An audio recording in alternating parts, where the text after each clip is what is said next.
Hello বন্ধুরা, আজকে বাজার থেকে কিনে নিয়ে এসেছি জ্যান্ত মাগুর মাছ।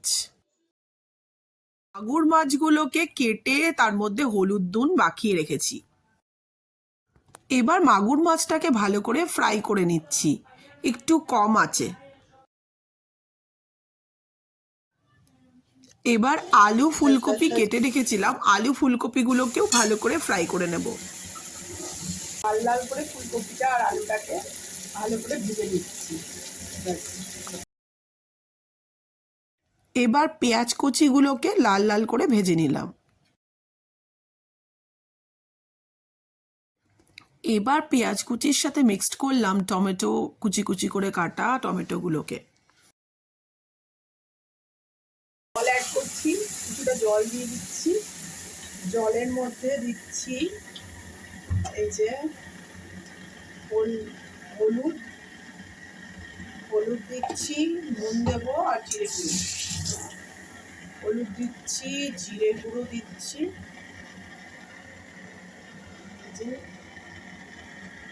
জিরে গুঁড়ো মেশালাম। এবার নুন মেশাবো।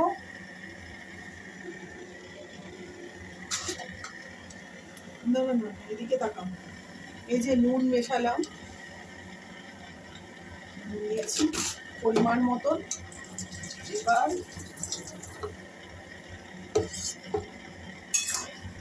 এবার এটার মধ্যে মিশিয়ে দেব এগুলো সব, ফুলকপি আর মাছ সবই মিশিয়ে দেবো। এবার বন্ধ করে একটু।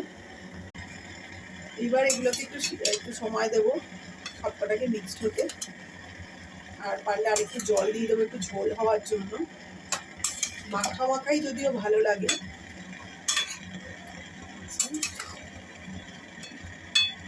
একটু সময় লাগবে। আর একটু জল দিয়ে দিই, একটু হোক বেশ লাল লাল। এই যে এবার আলুটা সিদ্ধ হতে একটু সময় দিতে হবে। দেখতে তো ভালোই লাগছে না, জানি না কেমন খেতে হবে। এবার এতে দিয়ে দেবো একটু ধনে পাতা আর কিছু।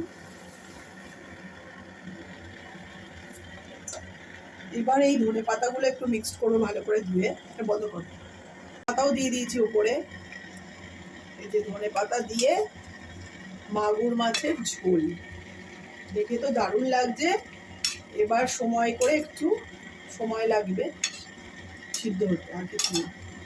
একটু বাদেই নামিয়ে নেব। দেখো, এই হচ্ছে আমার মাগুর মাছের ঝোল।